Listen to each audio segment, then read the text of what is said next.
Il y a 45 ans, aujourd'hui, Yvan Cournoyer y allait d'une prestation historique pour le Canadien avec 7 points face aux Blackhawks de Chicago.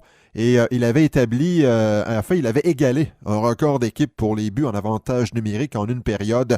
Il avait inscrit 3 buts en supériorité numérique lors de la troisième période. Le Canadien avait vaincu facilement les Blackhawks 12-3 au Forum. Alors en 75, juste pour vous ramener un peu dans le contexte de l'époque, Robert Bourassa était le premier ministre du Québec. Le panier d'épicerie pour une famille de 4, eh bien, ça coûtait environ 50 $ chez Steinberg, entre autres chez Steinberg.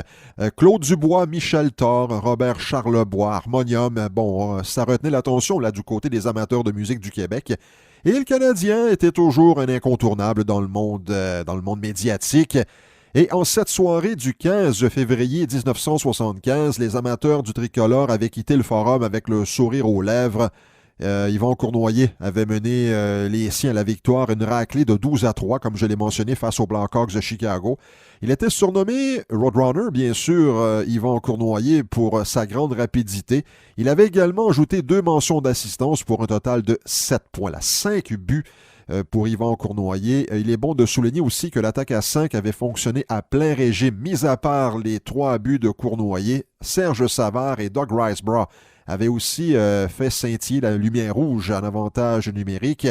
Et le fameux Big Tree, là, bon, Guy Lapointe, Serge Savard et Larry Robinson avaient récolté 8 points.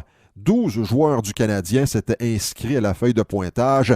La riposte des Blackhawks était venue de Jean-Pierre Bordelot, son 4e de la saison, Stan Mikita, son 23e, et John Marks, son 14e.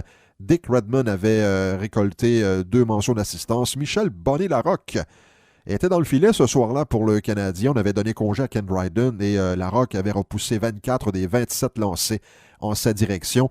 Les deux mêmes équipes allaient s'affronter dès le lendemain à Chicago, au Chicago Stadium.